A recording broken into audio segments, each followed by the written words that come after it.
Hey guys, what's going on? Welcome back to my channel and the second episode of the CPG Day Night Talk Show. I'm excited for my next guest. She's so sweet, she's so wholesome. I've known her since my very first video. Please give it up for Carmen Whitehead. Hi Carmen. Hey Christian, hi, how are you? I'm good, how are you? I'm doing great, thank you. Thanks so much for the honor of being on your show. Oh, you know what? I'm just happy to have you on because I remember when I posted my first video, you were one of the first plant YouTubers I met, and I remember you commented on it. And your comment was like, the first step is always the hardest, and I think and that really resonated with me. So I definitely wanted to make sure that we had a chance to do this because I've seen your videos, and what I like about your videos is they're so calm and so wholesome and just sweet. Oh, thank you. Yeah. I've had a lot of comments about my voice being very calming and very serene and stuff, and people suggesting that I do ASMR. Well, why not? Yeah, that is a good. I don't know. This whole plant thing doesn't work out. I could do ASMR. ASMR is pretty big on the YouTube channel, but no, I would agree. It's like oftentimes we'll play your video and I'll just be like doing some chores in the background and just like listening. And it's calming, right? But for those that may not be familiar with Carmen, why don't you share them a little bit about yourself and kind of what's on your channel and whatnot? Yeah. Well, my name is Carmen Whitehead. I live in Phoenix, Arizona. Well, just outside of Phoenix, a suburb of Phoenix. I've been here about 30 years. Originally from the island of Cuba. I was born on Cuba, raised in the Los Angeles area, and came here to Phoenix in '89, I believe. And I'm mom of 2 grown children. I'm a mother-in-law. Both of my kids are married now. So I have a little pup named Rosie. You may hear in the background, if you're familiar with my channel, you know who Rosie is. And and my channel is really all about balcony gardening in an apartment setting. In Phoenix, I have access to great succulents and cacti, but I also love my houseplants because in the summertime it's a little hot to be doing stuff out in the balcony. So indoors I'll be taking care of my indoor plants. So that's kind of what the channel is all about. How to garden with small spaces and take care of plants in a zone 9, almost 10, and with the heat here in the sun and everything. So that's really what it's all about. Yeah, and you also do a few DIYs, correct me if I'm wrong, Yeah, nice. Yeah, I do a few DIYs, and I used to paint also, which I'm hoping to get back into, doing some acrylic paints and stuff, so I do have a little bit of a DIY. I use my glue gun a few times. So, I just recently got a glue gun just a couple months ago because I wanted to spend some time in trying to decorate a few of my terracotta pots I got. Yeah. And it's interesting doing a bit of DIYs. What quarantine has really done, I think, for a lot of us, is really kind of forced us to take on new things. So I know watching some of your DIYs, personally for me was like, let me try this myself. But really cool. It's really a lot of fun, and I really enjoy the challenge of thrifting something and then creating it to something else. Whether it's painting or using it as to hold plants when originally it wasn't meant for that. So I really enjoy that too. I'm a big thrifter. So I wanted to ask you because I often ask myself sometimes, or I get asked a question. What made you want to start YouTube? Like what kind of encouraged you to do it, or motivated you to do it? Well, I had just sold my home and I didn't have space for my art studio anymore, so I needed something to get into, and I got into plants and learning about plants, watching YouTubers and stuff and learning about them, and as they shared their house tours of their plants and everything, I could do that. Maybe I can share a little house tour or something. So, I got my phone, my Android, and, filmed it and everything. And I got some nice responses and started doing more, and then some shop with me's. And it kind of went from there. And I think probably more in the last few months, I've taken it much more seriously. It was a little bit slow growing in the beginning, but I've taken it much more seriously, and I've just passed 10,000.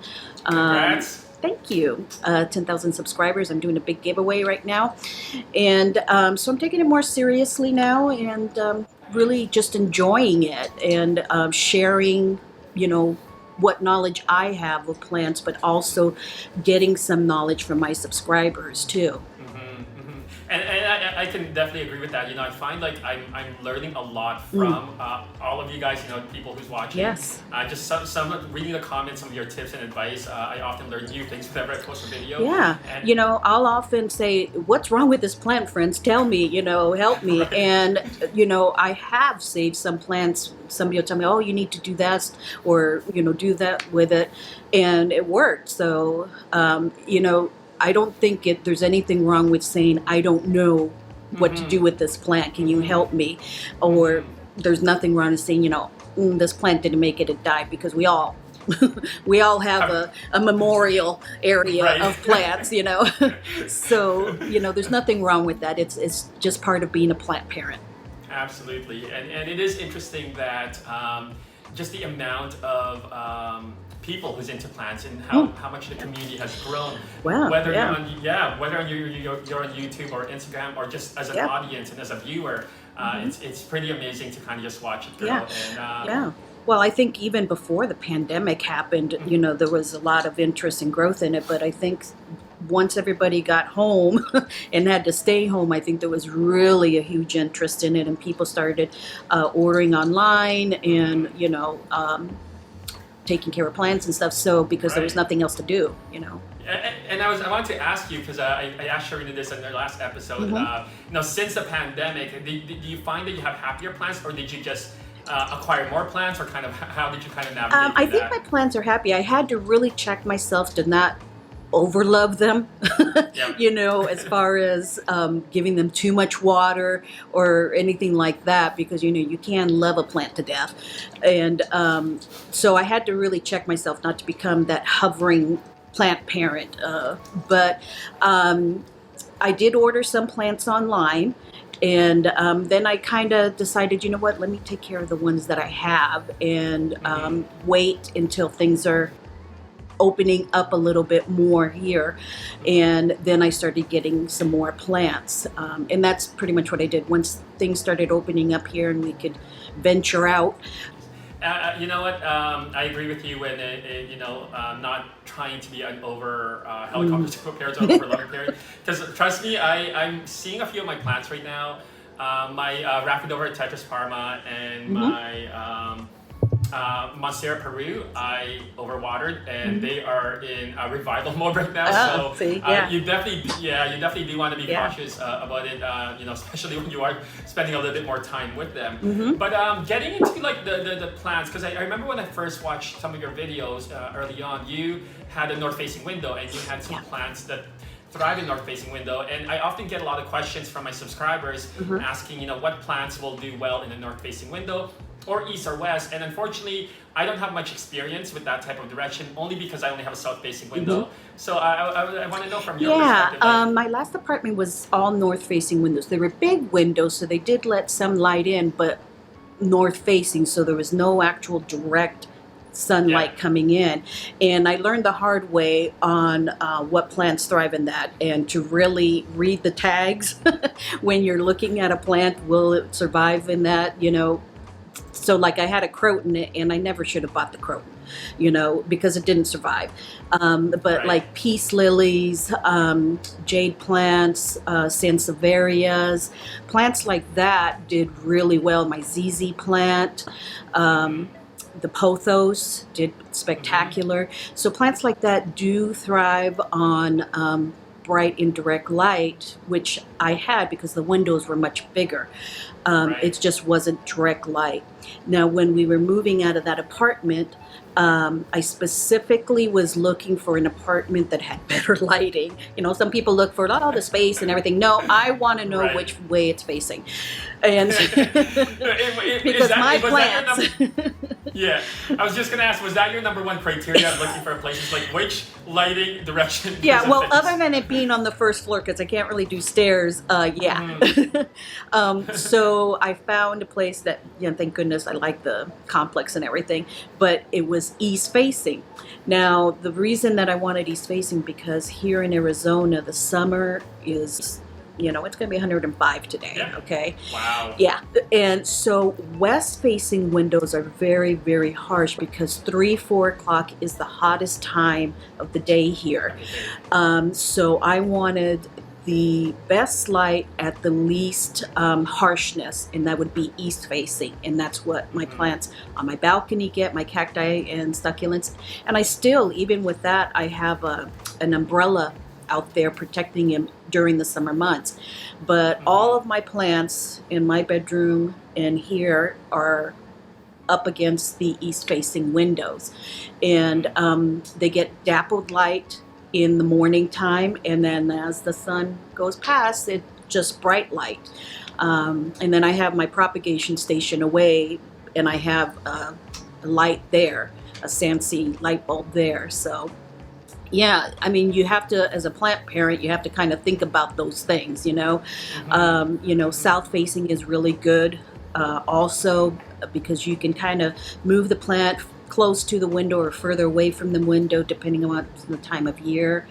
And so I try to be, when I give advice to my subscribers on that, I try to be kind of general because my situation is a little bit different than the rest of the country. Like in the summertime, people are bringing their plants outside. I'm like protecting them, and in the winter, I'm taking them out and letting them get some sun, and it's the opposite for them.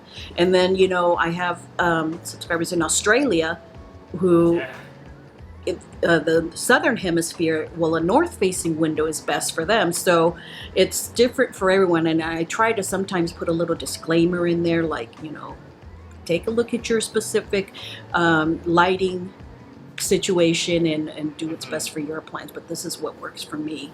So. Absolutely. No, I think that's great advice, and you just reminded me about because the reach we have, we have subscribers from Australia, Southern Hemisphere. Theirs is a little bit different. Obviously, it's a little bit opposite to what we're experiencing. Exactly. So I think they're in winter right now. Exactly, and I think it's very important for them to kind of just take a look at yourself in terms of like the information that you guys are watching. Take that into account. Where we're located, and kind of like look into your own environment and whatnot. Exactly. Yeah. So based in Arizona, just outside of Phoenix, and I know there's a few of you guys out in Arizona. I think Adam's out in Arizona. Adam's out here, and I think Becca's down in Tucson. Becca is in Tucson, and it's interesting that there's a few of you guys there. Do you guys ever see them in plant swap? I haven't.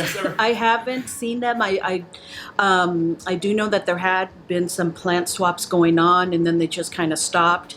I do have a very close affiliation with a local nursery called Plant Stand of Arizona. I've been doing some videos for them. And it was fun. Get paid in plants. Okay. Right. And I know that they are going to be doing some plant swaps and events and stuff. So I'm hoping in the fall that I'll be able to meet some more individuals because nothing really is happening here during the summer. People don't really have events or anything. It's the fall season that we have events here, and flea markets and plant swaps and all of that stuff. So I'm looking forward to that, and hopefully by then there won't be as many restrictions. Knock on wood. I know. I think a lot of us are waiting for just things to be lifted. Fortunately, or I guess depends how you want to look at it. Here in Toronto, things are starting to lift up. Yeah. But I know the U.S. A lot of the bigger states, and they're going back to lockdown. Here in Arizona, we opened up, and then we had an uptick in some of the cases, and I think a lot of the events of the protesting and everything that may have had something to do with it. I don't know, but we are many of the cities, like the governor's left it to the cities, have mandatory masks, and all the retail locations here have certain amount of customers inside only, and the social distancing and things like that. And really, for me, I just go out if I need to. If I really need a pot, or something, you know. Yeah, absolutely. If you really need If I that really plant, need right? that plant, I am going to put that mask on and risk it. No, I'm just kidding. Right. I'm just kidding. No, we obviously want to make sure Yes, safety first. And, absolutely. I don't want to absolutely. make fun of the situation, but sometimes you just kind of have to. But yes, you do need to take it seriously and follow all of your state and local directions and wear a mask. Really, I know sometimes it's difficult and it gets hot and everything, but you do it for your safety and for the safety of others. Absolutely. And you don't want to be caught without a mask. Then next thing you know, you're on TikTok and being exposed that you're being. Yeah. Just kidding. Yeah, because it's everywhere. So we're just gonna take a quick break, and then we're gonna chat with Carmen, and we're gonna ask her a few houseplant truth questions, and then do a bit of show and tell, and talk a little bit about our subscribers and some of the comments. We'll be back. Hey guys, we're back. I'm here with Carmen, and I'm about to just ask her a few houseplant truth questions. So Carmen, pretty much, I'm just gonna ask a series of questions and statements, and you either can answer as truthfully as you'd like. Deny, plead the fifth. Exactly, or that. All right, so the first one is, have you ever killed a succulent or a cacti? Yes, I have. And the easiest way to do that is overwatering. Mm-hmm. Believe it or not, in the beginning of my plant parenthood, I would think, oh, it needs a little bit more water, just a little bit more, and they can last a lot longer without water than you would think, So yeah, unfortunately, I have killed a few. Yeah, no, you know what? All of us have gone through it, and like you mentioned earlier, we all have a memorial of plants that has gone to plant heaven. Yes. Next question is: have you ever fought or had an argument with someone over plants? Argument over someone? You mean like fighting over a plant at a nursery? Did that happen? Yes. No, that hasn't really happened to me, but I have had situations where I eye a plant and I kind of look around, anybody around, and I'll scoot over there and catch it, or get it. Right. But I haven't. I haven't, fought with anyone over a plant. All right. Cool. There's always a first time. Right. Though. Exactly. Team ZZ plant or team snake plant? Oh, snake plants. Okay. I have one ZZ plant only, but I have 6 or 7 snake plants. Nice. So I do love my Sansevieria, and I will continue calling them Sansevieria, not Dracaena. You know what? I was surprised at that it got reclassified as Dracaenas, and I'm like, I've never owned a Dracaena in my life, and next thing you know, I have like 6 of them, according to, that's... Who made that decision? I don't know. I was not consulted on that at all. And so I'm a little bit of rebel on that count where I will continue calling them Sansevierias, but I do love my Sansevierias. Awesome. And that's actually a plant that I keep inside and outside, both. Mm-hmm. Because they still can burn, right? Like a snake plant can still burn. They're not in direct sun. They're closer to the window, to the wall. But they do well out there, and even in the wintertime, we don't have a harsh winter like you guys do in Toronto. We get down to 35, maybe one night a year, but they can take that too. They can get down to 25. So it's great that they're so versatile. You can have them inside or outside too. Okay, nice. Team Philodendrons or Anthuriums? Oh, Philodendrons. Yeah. I only have one Anthurium, and please don't hate on me, Anthurium lovers. But they don't really speak to me. Philodendrons speak to me. Oh, man. And, I have one Anthurium, which is the standard one, that has the red flower on it. I don't have any other ones. But Philodendrons, I'm really starting to collect more of. Nice. So, and I love them. I do well with them, so I think that's probably why I love them. Yeah, no, I think that's great because I'm the opposite. My Philodendrons, literally, they are not going to make it. I actually have 2 that I might have to ask a friend of mine to foster and try and revive because it's a few more days here. I think it's going to be gone. So, but Anthuriums love me, so I'm leaning more towards. Yeah, I'm leaning more towards the Anthurium for sure. And it's funny how some plants do so much better for you than other ones. I don't know. I was chatting with Harley G on Instagram about that. It's like, because she saw my story about I'm complaining about my melanoma crisis. It's just not gonna make it, and she's like saying, there's just some plants that every plant period, like they just do not do well, and it's hard to explain. No, I think she's absolutely right. I don't do well with calatheas at all. I lost my calathea ornata to spider mites, and then I had to put my medallion in ICU, and it's just coming back now. But if it doesn't make it, I won't buy another calathea. Calathea. Well, Shirley and I were just chatting about that at the last episode, and calatheas are tough. I mean, they do seem to be prone to spider mites, and they're just really, really tough. Okay, how about trailing or climbing plants? Which do you prefer? Ooh. I used to be very much trailing because I just love that waterfall effect. But lately, I've been making some moss poles and getting my trailing plants to vine up, Nice. like my micans. I did see that mican. Yeah, and so having them climb up, because I have seen and heard that once they climb up, the leaves get bigger. They tend to grow bigger as opposed to when they're trailing at the very end, they seem to be smaller. So, I'm kind of testing that out to see. But I do have quite a few bit of trailing plants, but I'm starting to go over into the climbing.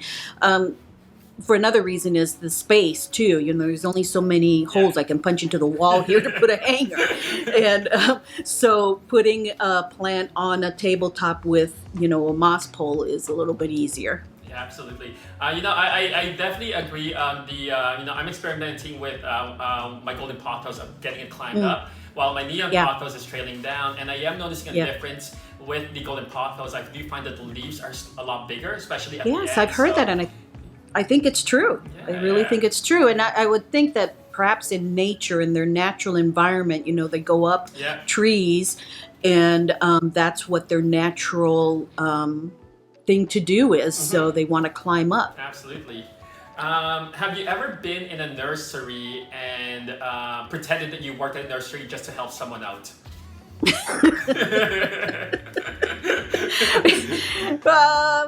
Can I plead the fifth? No. Well, I didn't pretend that I worked there, but I did offer advice. Nice. Because I heard, I've done this a couple times actually. I would hear them, I don't know about this plant and everything, and I would say, well, the best, care for that plant is blah, blah, blah, blah, and they would continue asking me questions and stuff. So I have offered advice, but I'd never pretended that I worked there. Right. Well, when you are in nursery and you can't help but, you're overhearing it. Someone's asking, the person who works there how to care for plants, and you can just see that they may not be necessarily giving the right advice, and you just can't help but they don't know. Yeah, you just walk over there and be like, hi, let me help you here.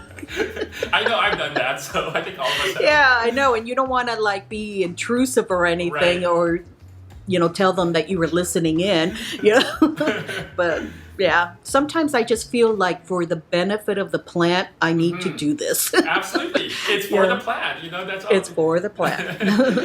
I have a little segment here where we read our comments, whether good or bad. I wanted to check in with you and see if there were some comments you want to talk about or just share. Yeah, well, I've been very blessed that I don't have really any bad or harsh comments. I think probably the worst one was, you call that a collection? Okay. Yeah.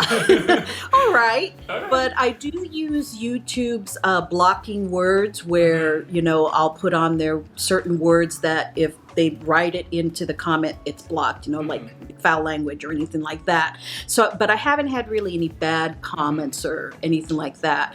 But I do really get inspired by the good comments of when someone says, I got into plants because of you, or you helped me save this plant. Thank you. That's really inspiring, because as creators, this, we put all this work into putting a video together, and you think, okay, I think it's a good idea. Hopefully people will watch it.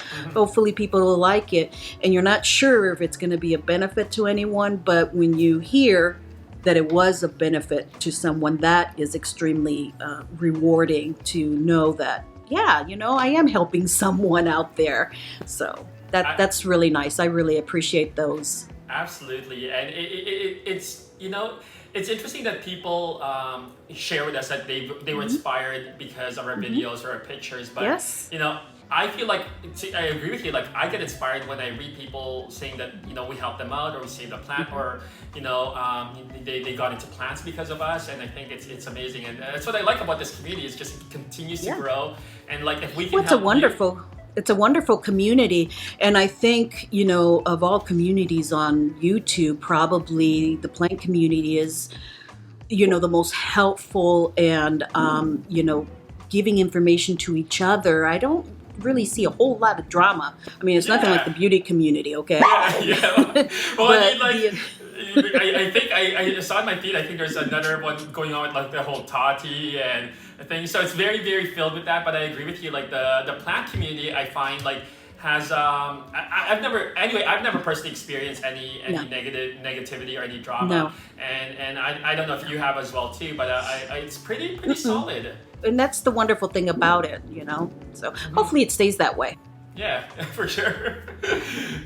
So, obviously I asked each of my guests to bring a plant to show and tell, and I want to know what kind of plant you brought. I have this one here, my Rhaphidophora tetrasperma. And I'll tell you what, Christian, I am not able to buy very expensive plants. Just, I'm on a fixed income and I'm just not able to. So I've learned patience. I've learned that, popular things and very high prices come down. Absolutely. And so I waited for this little guy. And a local nursery, Plant Stand of Arizona, I got it for $20. Wow, that's amazing. Yeah. And it's given off 3 leaves since I got it a month ago. I have it on this moss pole that I made. Nice. I call her Terry. Nice. And which, is funny because I don't have any other names for any of my other plants, just this one. This is Terry.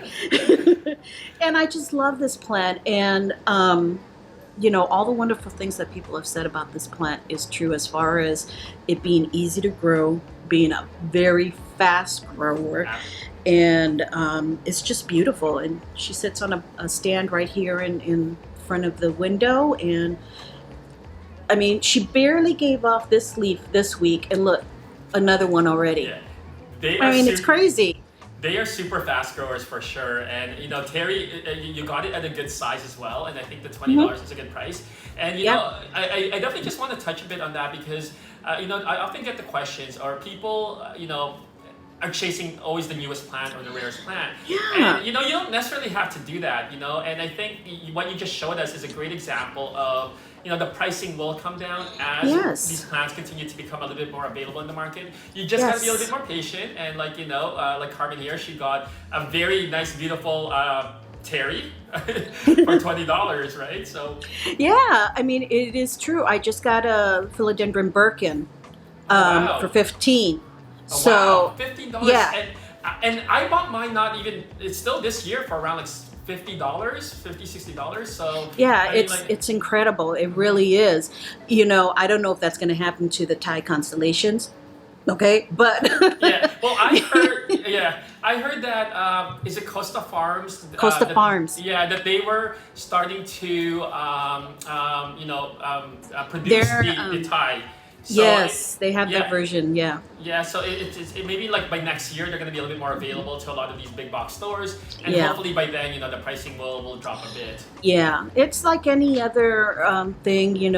I remember back in the '80s, VCRs were $1,500. I'm showing my age there, and they came down, and eventually they went away. So everything, it's the supply and demand. Absolutely. Nurseries will figure out, hey, this is a popular plant, we got to start growing more, and the supply will be there. So for sure, absolutely. Sorry, I was just gonna ask, what's a VCR? Oh, you mean like a VCR, like the video? Yeah. I have to tell you a funny story. One time my daughter and I were in a thrift store, because I love thrifting. It was actually an antique store in Pasadena, and there was a rotary phone, a blue rotary phone, and I told my daughter, look, we had one just like this in the 70s. I used to use one, and she's looking and she's like, how does it work? I'm like, and I had to show her. Turn this, and then I thought, okay, what is something that I used to use doing in an antique store, So That's hilarious. No, for some reason when you mentioned VCR, I was thinking a plant. I'm like, is this a plant I never even heard of? And then I realized it was a VCR. Yeah, Oh my gosh. I do use my age sometimes to make some points in my videos I know. to millennials, especially if I say something and I'm like, okay, millennials, look it up. I think it's great, and like I said, we were chatting during the break about how the different range of ages that we kind of Yeah. reach, and just Yeah. the different type of content creators are there. We all are from different backgrounds, Yeah. different age group, different thing, and I think it's amazing. But I love that you bring that into your videos, and you bring that into your personality. I think it's great. Awesome. Well, everyone has something to offer. I like bringing things up that were from my childhood or things that I used to love. And, I learn a lot from you guys, from you younger folks, about what's trending. Even getting ready for this, I had all these questions for you. I'm like, well, how does that work again? And you were probably thinking, oh my gosh. What have I got myself into? Carmen, don't feel bad. I'll share with you. Sharina was also freaking out a bit. Like, she was overthinking it. Like, how does this work? And I'm like, it's gonna be simple. It's gonna be easy. Don't worry about it. Oh my gosh, Carmen, this was funny. so much fun. Oh, it's so thank great. you, Christian. If ever I'm in Toronto, I would love to see you. yes, we would definitely hang out. And likewise, also, if I'm ever in Arizona, I Yes, definitely do wanna, absolutely. visit Don't you come in the guys. summer though; it's too hot. I hear that, and I had plans like, obviously COVID, I had plans to like go to travel and like see all of these like plant creators as well and just hang out Yes. and have fun and film. But for now this works, and Yes. I'm glad you're able to make it. I'm I really so appreciate glad it. that we were able to do this. Thank you so much, and I'm so happy for you for the success of your channel. It's very thank you. well deserved. You're a wonderful Thank young you. man, and I wish you all the best. Thank you so much, Carmen. Guys, I'm gonna include Carmen's channel in the description below. Be sure to check it out and give her a follow. Other than that, hopefully you guys enjoyed this episode too, and we'll see you guys soon. Bye. Bye.